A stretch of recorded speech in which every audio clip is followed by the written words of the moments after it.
only. She had never lived in England, and she'd got no old friends or cronies, and of course she had a lot of time on her hands. Anyway, she told me about 6 months ago that she was thinking of taking up this job. Job? Warden, I think they call it, or matron, of a hostel for students. It was owned by a woman who was partly Greek, and she wanted someone to run it for her, manage the catering and see that things went smoothly. It's an old-fashioned rooming house in Hickory Road, if you know where that is. Poirot did not. It used to be a superior neighbourhood once, and the houses are well built. My sister was to have nice accommodation, bedroom and sitting room, and a tiny bath kitchenette of her own. Miss Lemon paused. Poirot made an encouraging noise. So far, this did not seem at all like a tale of disaster. I wasn't any too sure about it myself, but I saw the force of my sister's argument.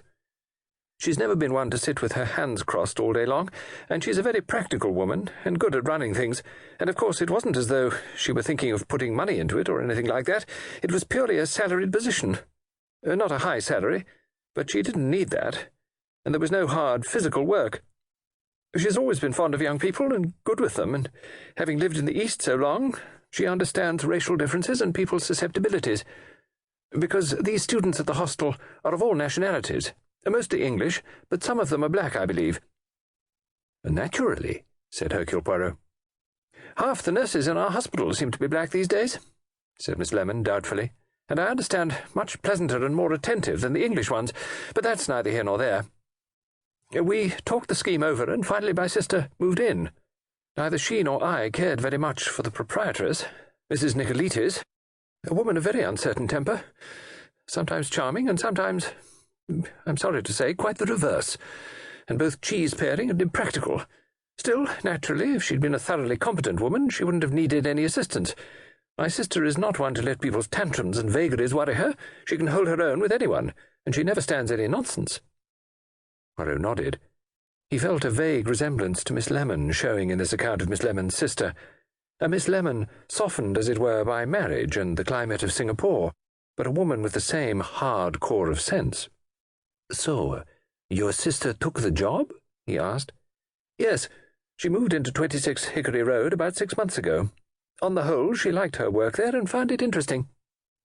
Hercule Poirot listened. So far, the adventure of Miss Lemon's sister had been disappointingly tame. But for some time now she's been badly worried. Very badly worried. Why? Well, you see, Monsieur Poirot, she doesn't like the things that are going on. "There are students there of both sexes?" Poirot inquired delicately. "Oh, no, Monsieur Poirot, I don't mean that. One is always prepared for difficulties of that kind. One expects them. No, you see, things have been disappearing." "Disappearing?" "Yes, and such odd things, and all in rather an unnatural way."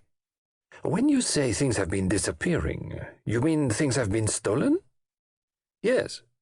"Have the police been called in?" "No, not yet. My sister hopes that it may not be necessary. She's fond of these young people, of some of them, that is, and she would very much prefer to straighten things out by herself." "Yes," said Poirot thoughtfully, "I can quite see that. But that does not explain, if I may say so, your own anxiety, which I take to be a reflex of your sister's anxiety." "I don't like the situation, Monsieur Poirot. I don't like it at all. I cannot help feeling that something is going on which I do not understand. No ordinary explanation seems quite to cover the facts, and I really cannot imagine what other explanation there can be." Poirot nodded thoughtfully. Miss Lemon's heel of Achilles had always been her imagination. She had none. On questions of fact she was invincible. On questions of surmise she was lost. Not for her the state of mind of Cortez's men upon the peak of Darien. "Not ordinary petty thieving, eh? A kleptomaniac, perhaps?" "I do not think so. I read up on the subject," said the conscientious Miss Lemon, "in the Encyclopaedia Britannica and in a medical work, but I was not convinced." Hercule Poirot was silent for a minute and a half. Did he wish to embroil himself in the troubles of Miss Lemon's sister and the passions and grievances of a polyglot hostel?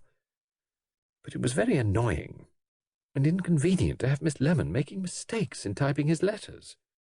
He told himself that if he were to